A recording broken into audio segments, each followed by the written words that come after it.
Hey, what's going on, everyone? So, yeah, as we know, Nintendo will be closing down the Nintendo Wii U and 3DS eShops completely by the end of March 2023.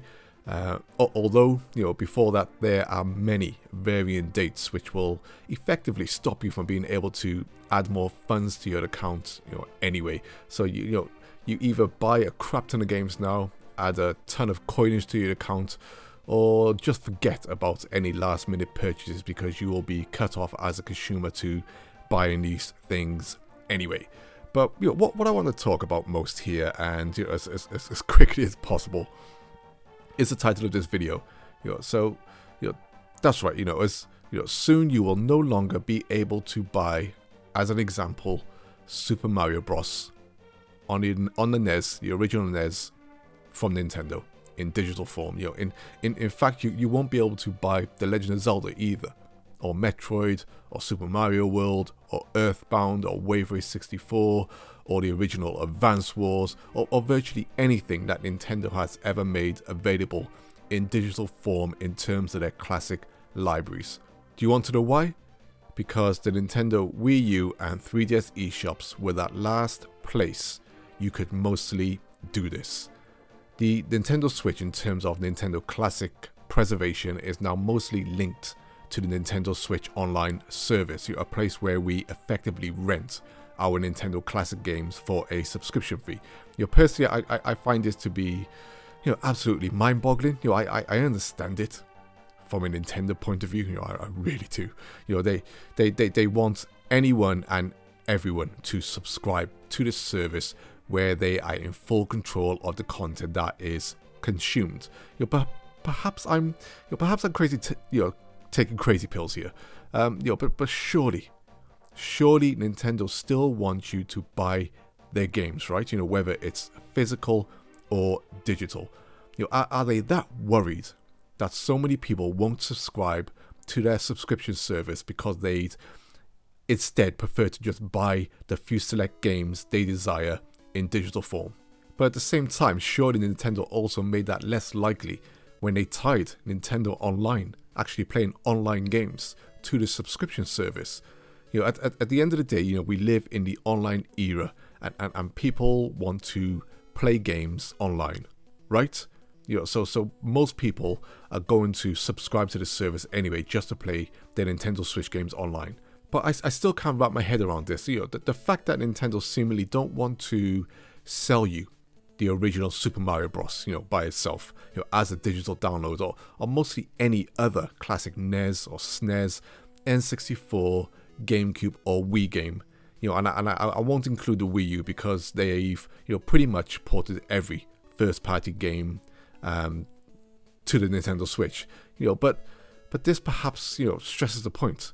The fact that these ports, these games still sell, proves that consumers want Nintendo content when it suits them, whether it's a console generation later or not. Not everyone buys games day one, in the first few months, or even a year later. People consume things at different time periods, which is why it's important to keep these things on sale, because generally, and as we know with Nintendo games, they are evergreen, and then they just generally continue to sell. Why do Nintendo not want to sell you their legacy games individually? I always had this belief that consumers in the end didn't buy as many of these classic games as we might like to believe. Whether that was on the Wii U, or 3DS's virtual consoles. As consumers, most of us are quick to moan about things. You certainly hear me moan about things, right? Once they are taken away. But then at the same time, most of us rarely take advantage of such things when they are indeed on offer. This is not a defense, by the way. Just an observation over the years, as well as basing it off my own personal purchases from the various Nintendo virtual consoles. I myself didn't buy a ton of games from the virtual consoles across the Wii U, and 3DS. I bought some, of course I did. This could be perhaps because I own mostly all the classic games I ever played. But at the same time, there was the initial excitement of buying digital classic games on the Wii for the first time. I converted many of them over to my Wii U, And also, playing some of these classic games on my 3DS, sprinkled with a few games that I never played or owned myself. But the point is, I can understand the desire to push towards a subscription service where you're given a bunch of classic games all at a set price. And one thing I've noticed is that I've personally played more of these games through this way on the Nintendo Switch than I would have if I had purchased them individually myself. Personally, I think that will be the case for most people, whether they want to admit it or not. But still, how does it really hurt Nintendo to not have these games on sale on their digital stores for their own individual purchases? Surely the option is more beneficial to them and the consumer than the lesser negatives that I can think of. It's getting to the point where when it comes to Nintendo's digital classic libraries, it's like they almost don't want you to own the games in any way where they personally don't have the power to take them away from you. Something that a subscription model does. Whereas once you've downloaded a digital purchase yourself, that game is safe until your console or hard drive packs in eventually. Or perhaps, as we've seen for both Nintendo and third parties, it's far more lucrative to offer you these games in limited edition bundles. Something many of us snap up because we're both suckers for these classics over and over again, as well as having them in a nice new shiny package and bundle for our new shiny covered consoles that might do something different. And we of course continue to snap up our mini consoles with a small sprinkle of these games attached to them.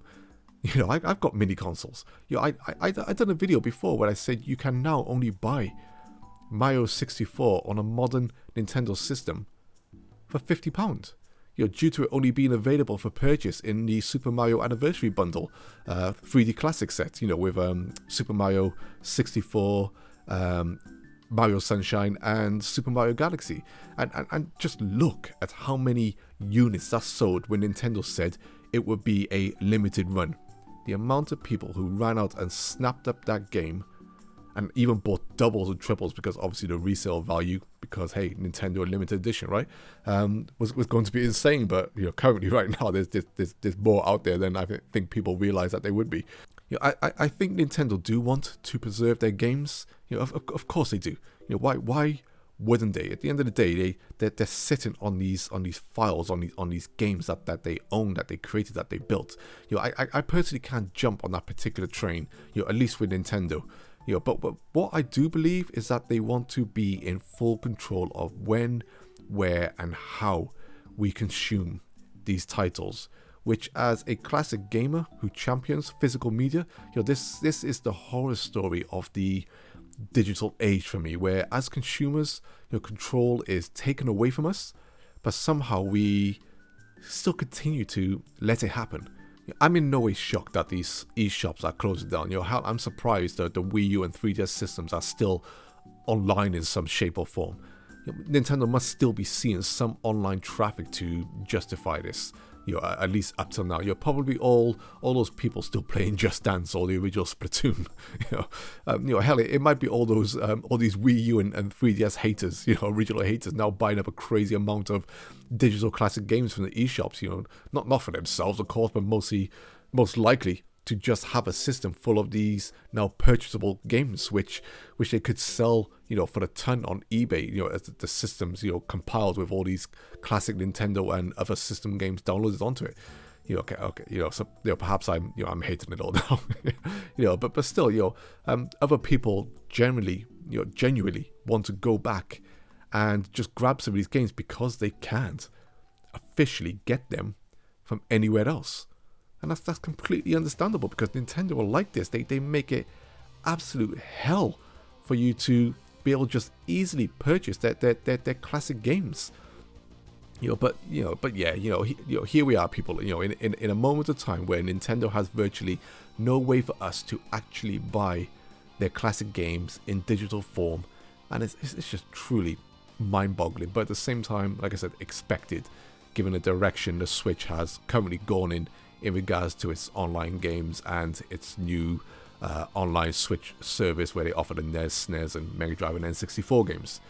As for me, with the Wii U and the 3DS, to close us off with the actual news story that started all this, I posted on Twitter that I probably consider Nintendo Land and Street Pass on the 3DS to be my most memorable moments of those two machines. Probably there's some other games like New Super Mario Bros. U comes in, as well.